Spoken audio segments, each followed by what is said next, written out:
Assalamualaikum warahmatullahi wabarakatuh. Ensiklopedia Al-Fatih kembali ke hadapan Anda untuk berbagi info Islami. Semoga menginspirasi aktivitas Anda hari ini. Dan jangan lupa klik tombol subscribe dan aktifkan notifikasi tombol lonceng agar tidak tertinggal berita terbaru dari Ensiklopedia Al-Fatih.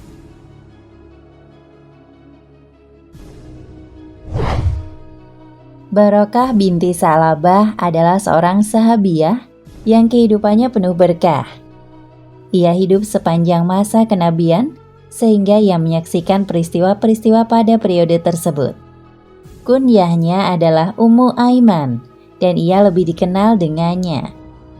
Menjadi pengasuh Nabi Shallallahu Alaihi Wasallam sejak beliau masa kecil. Ia wafat sesudah wafatnya Nabi Shallallahu Alaihi Wasallam. Ummu Aiman adalah istri Zaid bin Haritsah, anak angkat Rasulullah Shallallahu Alaihi Wasallam. Dari Zaid ia mendapatkan seorang anak yang menjadi mujahid yang sangat hebat, yang sangat disayangi oleh Rasulullah Shallallahu Alaihi Wasallam, yaitu Usamah bin Zaid.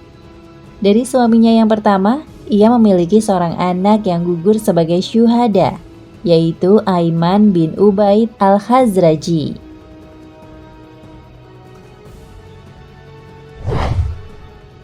Merawat Muhammad yang masih kecil. Ummu Aiman mengenal Nabi Shallallahu Alaihi Wasallam sejak beliau kecil sampai diutus menjadi seorang nabi. Dia menemani Aminah binti Wahab, ibunda Nabi Shallallahu Alaihi Wasallam, berangkat ke Madinah bersama putra kesayangannya untuk mengunjungi Bani Najjar yang merupakan keluarga Abdul Muthalib. Di dalam perjalanan pulang kembali ke Mekah, Aminah menderita sakit di perjalanan.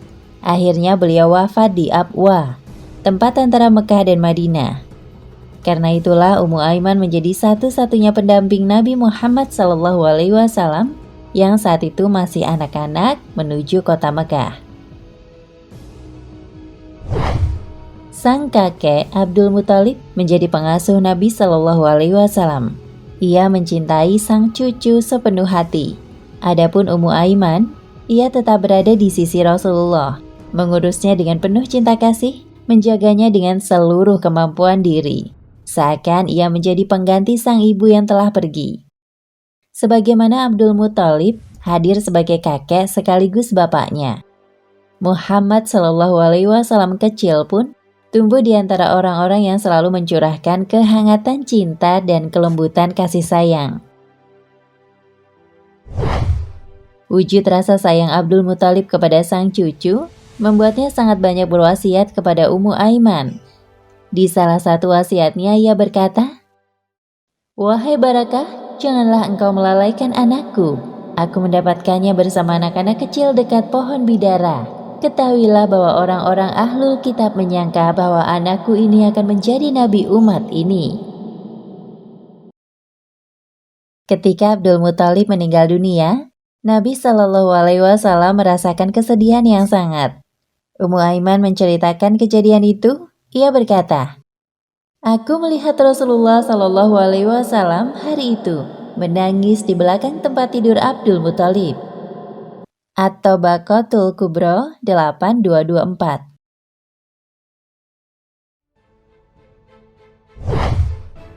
Dua pernikahan. Tatkala Nabi Shallallahu Alaihi Wasallam tumbuh dewasa, beliau sangat menghargai dan menghormati Ummu Aiman. Ummu Aiman yang mengurus perkara dan urusan Nabi Shallallahu Alaihi Wasallam serta menjaganya dengan sebaik-baik penjagaan. Setelah Rasulullah Shallallahu Alaihi Wasallam menikah dengan Khadijah radhiyallahu anha, beliau Shallallahu Alaihi Wasallam memerdekakan Ummu Aiman. Kemudian beliau menikahkannya dengan Ubaid bin Zaid al-Khazraji. Dari pernikahan tersebut lahirlah seorang putra yang diberi nama Aiman. Aiman radhiyallahu anhu adalah seorang sahabat yang berhijrah dan berjihad serta mati syahid pada perang Hunain. Khadijah Ummul Mukminin memiliki seorang budak bernama Zaid bin Haritsah.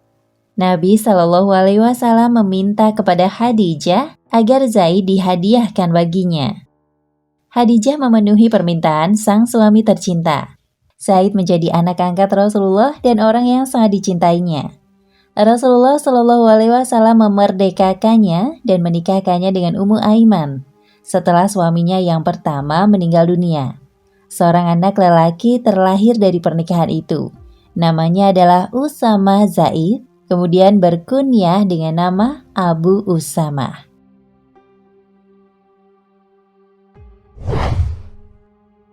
Turut berjihad di barisan kaum muslimin. Ketika usia Ummu Aiman semakin bertambah, beliau sangat senang untuk turut serta berjihad bersama Rasulullah Shallallahu Alaihi Wasallam. Pada perang Uhud, Ummu Aiman berangkat bersama para wanita. Peran yang ia utamakan adalah mengobati orang-orang yang terluka dan memperhatikan mereka serta memberi minum para mujahidin yang kehausan. Pada perang Khaybar, Ummu Aiman bersama 20 orang wanita berangkat menuju medan perang bersama Rasulullah Shallallahu Alaihi Wasallam dan pasukan kaum muslimin. Adapun anaknya Aiman tidak ikut dalam perang ini karena kudanya sakit. Meski memiliki alasan, ibunya menyifatinya sebagai pengecut. Pada perang Mu'tah, suaminya Zaid bin Haritsah radhiyallahu anhu wafat sebagai syuhada. Ummu Aiman menerima berita tersebut dengan sabar dan mengharap pahala dari Allah. Pada perang Hunain, anaknya Aiman juga mati sebagai syuhada. Kembali beliau bersabar dan mengharap pahala dari Allah dengan kematian anaknya. Beliau hanya mengharapkan keridhaan Allah dan keridhaan Rasul-Nya Shallallahu Alaihi Wasallam.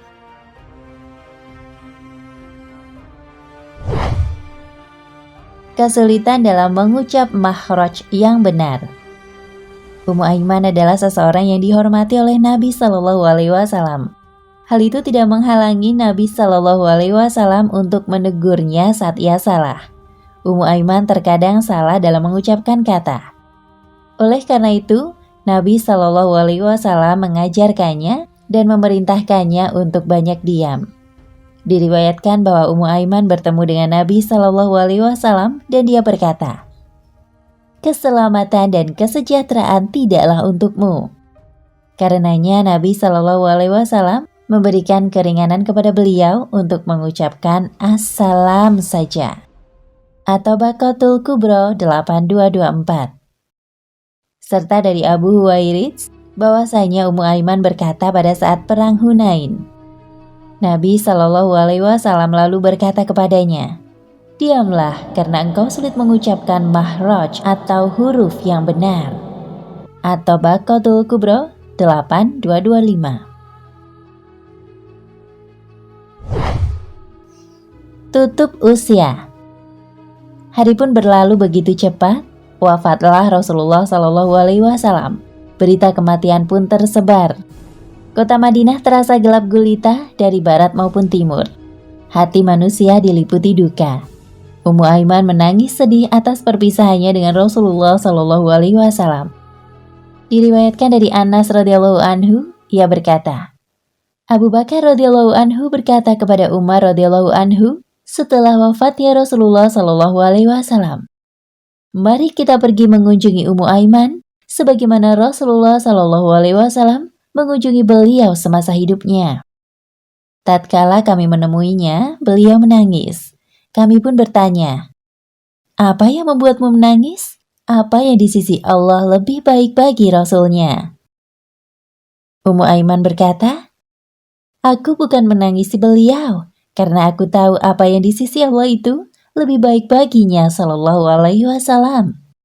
Akan tetapi aku menangis karena wahyu telah terputus dari langit."